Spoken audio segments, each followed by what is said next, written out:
I got a private message on Twitter this morning from a chap who says, "Hi Charlie, I'm on the verge of having an offer accepted for a one-bed new build flat.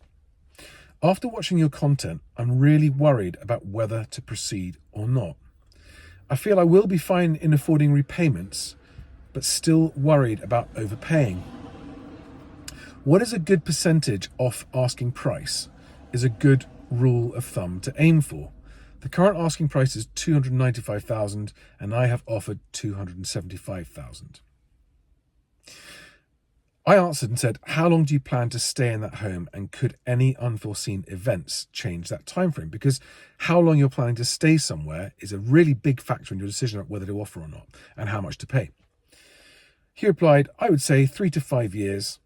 I'm single, but the only thing I could see that would change it would be if I started a family in the near future, but that's the only thing I could see changing that. So my answer to this, and this is a great situation. A lot of people are in this situation. They're nervous about buying because they're worried about the economy. The answer for everyone is different. First of all, there is no percentage off asking price that makes sense, because the asking price on some properties is sensible and the asking price on other properties is not. And good agents will price properties sensibly, in other words, close to a price that they will sell at in this market. And bad and poor agents who give in to unrealistic sellers just to get their business will be pricing stuff much too high. So I can never say what is a good asking price off, percentage off asking price to offer. Every single time it comes down to working out what is your maximum comfortable price for that particular property and your particular circumstances. So you've got to take into account your financial security. Do you have savings as a backup, or are you stretching yourself to the max to buy this place? Are you confident in your job security? And if the economy does get worse, do you feel your job is secure or not? Have you thought through, if things don't go your way, what would you do if you lost your job unexpectedly? What would you do if your life plans didn't go as expected? And that could go either way. Maybe you're buying a place that's too big. If you end up not needing it because you don't have a family that you're planning to have, or vice versa. You don't think you need a place because you're not expecting to have a family, but hey, life makes other plans for us, guys. I can attest to that personally. And if you did end up unexpectedly having a family when you're in a one-bedroom flat, what would that mean for you? Would that mean perhaps that you regret buying now?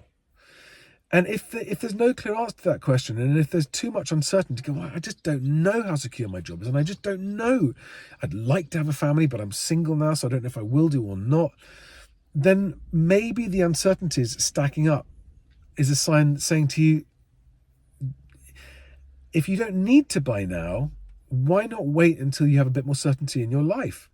Perhaps you can carry on saving up for more, increasing your deposit in the meantime, if you're maybe living with parents or living with family and able to save money, or maybe renting somewhere small and it is allowing you to save money.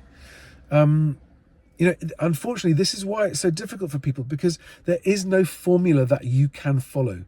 But what I would say is that if like this chap, you find yourself worried about overpaying, at the point you're having an offer accepted, that's usually a fairly good sign that it's not the right thing to be doing. Never mind the actual price or not, it's maybe not the right time to be buying.